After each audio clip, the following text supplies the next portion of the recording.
përplasje? Së pari, nuk i lejoj vetës kur të nërhy në një debat të brendshëm të një vendi tjetër. Asnjëherë, po shiko çfarë ndodh këtu, se tani po. A e morë t'ju vesh? Pse u shkarkua komandanti i gardës? Pse e censuruat ju lajmin të vërtetën e shkarkimit të tij? Një socialist i thekuraj, por e shkarkoj për fajin e vetëm se doli lajmi i shtrimit ti urgjent në spital. Shtrimit e Edi Ramës urgjent në spital. Se sipas Edi Ramës, ky Onuzi do t'ja u qep të gojnë të gjithë personelit që e panë se në zgjedhje shkumonte, e panë dhe ky ishte fajtori. Dhe unë denoncoj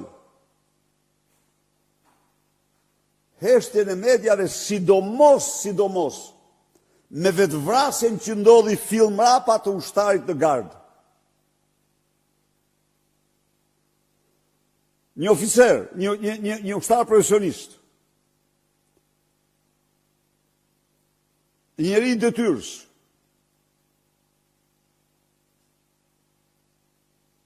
u gjeti vrarë në zyrën e tij. Urdhë?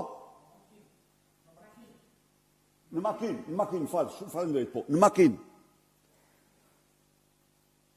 Ju kujtohet ju vrasi i shoferit Fatmir Xhafs? Ju kujtohet? Po. Kur Xhafa ishte ministri i brendshëm. Kurse ky, çfarë ndodhi me te? E paraqiten se ky vrau veten në makinë. Edhe për me thshë unë thanë që vrau vetën dhomë të gjumit.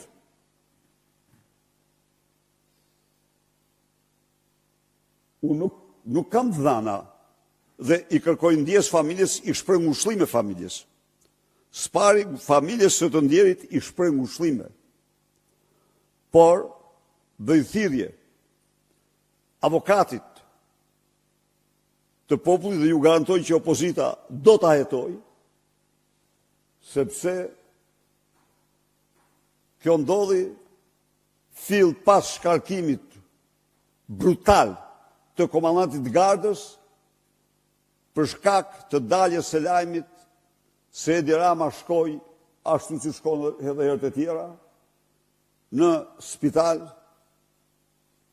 dhe bëri një goditje, çfarë bëri s'e di çfarë kishte, se nuk merrem me problemet e tij, por merrem sigurisht shkarkimi i komandantit gardës dhe vetvrasja një ushtari është një ngjarje shumë tronditëse për një vend.